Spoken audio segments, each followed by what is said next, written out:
क्या नाम है तुम्हारा? मोहम्मद इमरान। कितने साल हो गए शादी को? 2 साल। 2 साल से हंसी खुशी रह रहे थे या लड़ाई झगड़ा रहता था? स्टार्ट से ही लड़ाई झगड़ा है। किस बात पे? मेरी बीवी चोरी करती है। किसी गैंग के साथ है? पैसे घर से ही निकालती थी। तुम्हारे जेब से? नहीं, पहले जब मैं इधर लो रहता था तो उधर रहती थी, उधर उसने मेरी सिस्टर के पर्स से पैसे निकाले थे। अच्छा, तो फिर पता कोई चला। सबूत इस बात का जी सर। कि बहन के कहने पे उसको निकाल दिया घर से? नहीं सर। अच्छा। उसने खुद वो वापसी किए थे, तो फिर वो खुद ही अपने भाई के साथ चली गई थी अपने घर। अच्छा, कौन सी औरत खुद ब खुद अपना घर छोड़ती है जब तक उसे निकाला ना जाए? मैंने आज तक नहीं उसको निकाला, ना ही उसके वालिदैन से पूछ लेंगे। चलो ये तो मैं पूछ लूंगी। और खुदकुशी अगर उसने की तो तूने उसकी जिंदगी इतनी तलख कर दी थी कि उसे तुम्हारे बाद कोई मर्द और नजर नहीं आया, कोई रिश्ता और नजर नहीं आया, चाहे फांसी का वो फंदा नजर आ गया। तुम्हारे लफ्ज ही बड़े हैं ना कि खुदकुशी है, तो भाई खुदकुशी का जवाब दो। तेरे दर पे क्यों की उसने?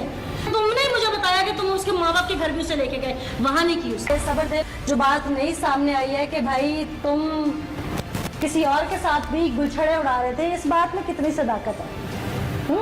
सदाकत की खैर जरूरत है, तुम कौन सा मान जाओगे? खुदा पाक आप समझ आइए तुम्हारी बीवी ने खुदकुशी क्यों? खुदा का गवाह है और मेरा डाटा है। आज तक जब से मेरी शादी हुई है ना मेरा किसी की लड़की के साथ चक्कर है। जो कुछ बोलना है ना ध्यान से बोलना, वो सुन रहे हैं। कोई बात नहीं है। ठीक है, आज तक अब समझ आ गई तुम्हारी बीवी ने खुदकुशी क्यों की है। तुम जिम्मेदार हो। मुझे ये प्रूफ दे दें कि मेरा किस औरत के साथ चक्कर था या किससे मेरी बात होती थी, मैं आज ही अपना। और तुम्हारे जो घर वाले तुम्हारी और शादी करना चाहते थे, मैं अहले मौला से भी बात करूंगी इस हवाले से। ना पोस्टमार्टम रिपोर्ट, ना मोहल्लेदार, ना इन्वेस्टिगेशन इंचार्ज, ना ही मुदई फैमिली, कोई भी इस बात को तकवीर देने को तैयार नहीं कि उसकी खुदकुशी, और ना ही कहीं से कोई एविडेंस इस बात को तकवीर दे रहा है। अब भी सच बोलने का इरादा है? मैं सच बोल रहा हूँ। जो क्या? मैंने उसको नहीं मारा। किसने मारा था? मुझे नहीं पता सर। जिसका पता है उसका बता दो। कोई नहीं। कौन मार गया तुम्हारे घर में आके? पता नहीं। यानी कि तुम वहीं पे आ जाएगा। कितने बजे का वक्त हुआ था ये? 6:15 का टाइम होगा जी। यानी कि तुमने अर्ली मॉर्निंग सर्दियों में ये इसलिए टाइम चूज किया ताकि किसी को आवाज ही ना जाए। फिर वो वॉशरूम में गई है, को 15-20 मिनट गुजर गए हैं, वॉशरूम से कोई आवाज़ नहीं निकली नहीं। जब मैं बाहर आके देखा तो उसकी डेथ हो चुकी थी। अच्छा, ये वॉशरूम में जाकर उसने खुदकुशी की? जी। अच्छा, गोलियां भी खा सकती थी, कोई भी और काम कर सकती थी। समझ नहीं आई बात। पोस्टमार्टम रिपोर्ट भी नहीं समझ सकी। जब वो उठी है तुम्हें तब का पता है? इतना नहीं था, ये था कि कंबल हिला था, मुझे थोड़ा सा मतलब पता लगा कि उठ गई। उसके बाद फिर मैं सो गया था। अच्छा, फिर तुम एग्जैक्ट 20 मिनट के बाद उठे? 30-25 मिनट होंगे। क्यों? मतलब तुम ऐसे उठते रहते हो वक्तन फवक्तन? मैं मतलब कि मैंने शॉप पे जाना होता है ना 7:30। सारी रात वो सोई रही है? जी सोई रही है। सुबह उठ के उसने खुदकुशी कर ली है? रात को एक दफ़ा उठी थी, बच्चे ने वो उल्टी की थी, उठ के उसने साफ किया। उसके बाद फिर कब नहीं खुदकुशी की इसने? पता नहीं। नहीं की ना, जाहिर है सुबह जो की है। जी। अच्छा, समझ नहीं आ रही बात। अच्छा, आगे फिर तुम उठे, तुमने क्या देखा? मैंने देखा कि वो वॉशरूम में आया और उसकी डेथ हो चुकी है। फिर? मैं घबरा गया, मैंने जल्दी से उसका वो गिरा खोला कि शायद इसके अंदर सांस है, लेकिन वो उस टाइम तक खत्म हो चुकी थी। अच्छा, जी। गिरा खुल गई थी जल्दी तुमसे? जी। अच्छा, कोई ये भी किसी चीज पे गिरा बांध के तुम खोल के दिखा दोगे मुझे? जी। हैं? नाला गिरा थी, जिस तरह ये तस्मे की गिरा होती ना, ये गिरा। तो ये वैसे ही खुल जाती है? इससे तो कोई 50 किलो की चीज बांध के लटकाओ तो वैसे खुल जाएगी। मैं फूल गिरा कह रहे हो जिसको? मैं बांध देता हूँ। फूल गिरा तुम्हारी बांधी भी नहीं खुल सकती ये चीज, मैं यही पूछना चाह रही थी। फिर तुमने लोगों को इकट्ठा किया होगा? जी। 15 पे कॉल भी मैंने लोगों ने आकर खुलवाया होगा साथ? नहीं, कोई भी नहीं आया। मैंने खुद ही 15 का कॉल कर दी थी। अच्छा जी। 15 के आने के बाद लोग आए? साथ ही तकरीबन उतनी देर में लोग भी आ गए थे, डोलफन वाले भी आ गए थे। जिस तो बिगड़ गए थे। जिस बंदे ने खुदकुशी करनी है वो पहले पूरी रात सुकून से नींद पूरी करता है, उसके बाद सुबह वो उठता है। तुम्हारे चलो मान लिया उसने सुबह में खुदकुशी करनी थी तो तुम्हारे दुकान पे जाने के बाद करती ना। चलो तुम्हारे जाने से पहले कि मेरी मैयत उठा लेगा, फिर वो तसल्ली से फूल गिरा बनाते हैं जी। फूल गिरा के साथ 50 किलो की औरत लटकती है 5.5 फुट के दरवाजे के साथ, ठीक है। और उसके बाद तुम 20 मिनट तक देखते हो, जो कि रात को उठती है, बच्ची को उल्टी आती है, तब ये नवाब साहब बिस्तर से नहीं निकलते, वो आके लेट जाती है। फिर ये नवाब साहब 20 मिनट के बाद उठते हैं सुबह के बाद कि वो वॉशरूम से बाहर नहीं निकली। जैसे कि ये तो रोज चेक करते हो जब कभी वो वॉशरूम जाती हो कि बहन या बेगम तुम बाहर क्यों नहीं निकली, और ये साहब दरवाजा खटखटाते, दरवाजा खुला होता है जी। दरवाजा खुला, खुदकुशी करने वो बाथरूम में जाती है मगर दरवाजा खोल लेती है।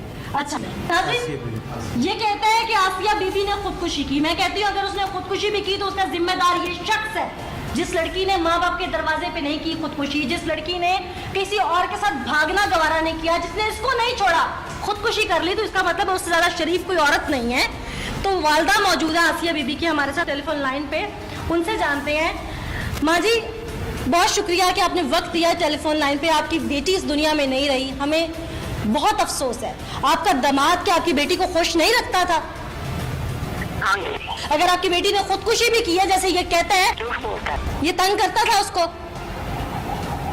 तंग करता था। क्या कहता था? साढ़े को राजी खुशी लाके जाने, मैंने बात कही थी राजी खुशी लाके। अच्छा माँ जी, मुझे ये बताइएगा कि आपने आसिया की शादी की 2 साल पहले, शादी के पहले दिन से लेके अब तक, जब तक वो दुनिया से नहीं गई तब तक इसके घर वालों ने, ये जो आपका दामाद है, इसने और इसके घर वालों ने कितना तंग किया आसिया बीबी को? ये धमकियां दे देते हैं, तलाक दे दें। क्यों? खुल के बताएं माँ जी, मुझे इस तरह एक एक लफ्ज बताएंगी तो मुझे समझ नहीं आएगी। ਇਹ ਬਾਕੀ ਇੱਥੋਂ ਜਦੋਂ ਸਾਡੇ ਕੋਲ ਲੈ ਕੇ ਗਿਆ, ਰਾਜੀ ਖੁਸ਼ੀ ਲੈ ਕੇ ਗਿਆ, ਜਾ ਕੇ ਉੱਥੇ ਇਹਨੇ ਪਤਾ ਨਹੀਂ ਇਹ ਮੇਰੀ ਬੱਚੀ ਨੂੰ ਮਾਰ ਦਿੱਤਾ ਹੈ। ਇਹ ਕਿਸੇ ਬੱਚੀ ਮਗਰ ਹੋਰ ਸੀ, ਕਿਸੇ ਬੁੜੀ ਮਗਰ ਸੀ, ਇਹਨੇ ਉਹਦੀ ਵਜ੍ਹਾ ਤੋਂ ਮਾਰ ਦਿੱਤਾ है। ये सारियां गल्लां ते झूठ बोलता है। अच्छा, ये किसी और के पीछे था, इस वजह से इसने आपकी बेटी के साथ ये सब किया? यानी कि उसे रास्ते से हटाया। इन 2 सालों में आपकी बेटी ने किन किन चीजों को बर्दाश्त किया है? क्या क्या जुल्म हुए हैं उसके ऊपर? शादी करना चाहना नहीं, इन 2 सालों में, ये तो बात आपकी मुझे समझ आ गई कि आगे शादी करना चाहता था। इन 2 सालों में आपकी बेटी पे क्या क्या जुल्म किए हैं? इसने मारा पीटा भी है उसको? बच्चे ने गल कर। वालेकुम सलाम जी, आप भाई हैं आसिया बीबी के? आप बता दें इन 2 सालों में आपकी बहन ने क्या क्या जुल्म बर्दाश्त किए हैं? मैडम, इन 2 सालों में इन्होंने जो कुछ इनसे हो सका इन्होंने वो किया उसके साथ। उसे मारा भी, उसे सारा दिन भी निकालते थे, बिना सजारियों में निकालते थे। 1-2 बार झगड़ा हुआ ऐसी बात है जो मुझे गाने क्यों निकालते हो। तो इसका बाप कहता था, ये कहते थे कि इसकी शादी हो साल में, फिर ये होगा, फिर वो होगा, वरना हम ये करेंगे वो करेंगे। उसके बाद इसने हमें कहा कि मेरे घर वालों से सुना हो गया है और मैं इसे अपने साथ लेके लाहौर जा रहा हूँ। तो हमने पार करके उसे भेज दिया साथ। और 2-3 माह बाद ये 2-3 माह में 1-2 दफा आए हमारे पास यहाँ पे मिलने के लिए। उसके बाद जिस दिन वो कत्ल हो गया उससे 2 दिन पहले ये यहाँ आए थे हमारे पास मिलने के लिए। कोई इसने बाद में ये कुछ और नहीं किया। मैंने अपने बाप को हॉस्पिटल लेके जाना है तो मैं फिर इसे यहाँ से ले जाऊँगा। और यहाँ से ले जाने के बाद इसने वहाँ जाके 2 दिन तीसरे दिन से कत्ल कर लिया।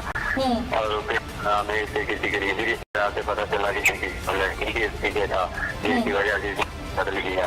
उसके एक दिन से भी इसने 2-3 दिन पहले भी उस पर इल्जाम लगाया था कि मोहल्ले में चोरी हुई थी। इसने कहा कि चोरी तुम्हारी की है।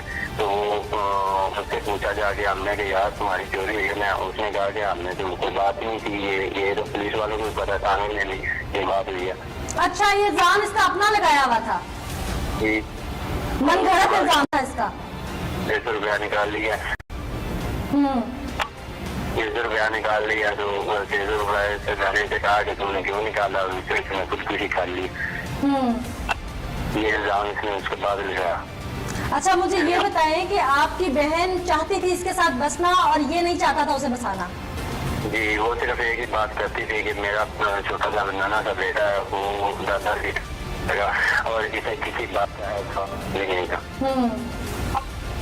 तो जैसे कि इल्जाम लगाता है कि आपकी बहन ने खुदकुशी की है, तो इसका मतलब है कि इस हद तक उसे लेके आया है, ना ये दूसरी शादी का घर में ड्रामा रचाता, ना ये कोई बात करता, ना ये मौका सामने आता। उसे दूसरी शादी का पता ही नहीं था। ये हमें कहता था इसका बाप इसकी दूसरी शादी कर दो, और ये नहीं कहता था कि दूसरी शादी कर दो। इसका बाप कहता था कि इसकी दूसरी शादी कर दो, और ये भी इसने किसी को नहीं बताया कि इसका किसी और के साथ चक्कर था कोई। ये तो हमें इसके पीछे किसी भी रिश्तेदार ने बताया कि ये किसी और लड़की के पीछे था। अच्छा, ये कब पता चला आप लोगों को? ये तकरीबन कुछ दिन पहले आसिया कत्ल होने के बाद हमें पता चला ये बात। अच्छा, आपकी बहन 2 सालों में जब आप लोगों के घर आई, मिलने आई, तो वो क्या परेशान लगती थी कि किसी वजह से उसको घर में परेशानी है? उसे अगर कोई परेशानी होती भी थी तो वो जाहिर नहीं करती थी। अच्छा, लेकिन चेहरे से तो पता चल जाता है ना बहन भाइयों के, जब इंसान साथ पला बड़ा हो तो। और उससे पूछने की कोशिश भी की और उसने नहीं बताया मुझे। मैंने कहा तो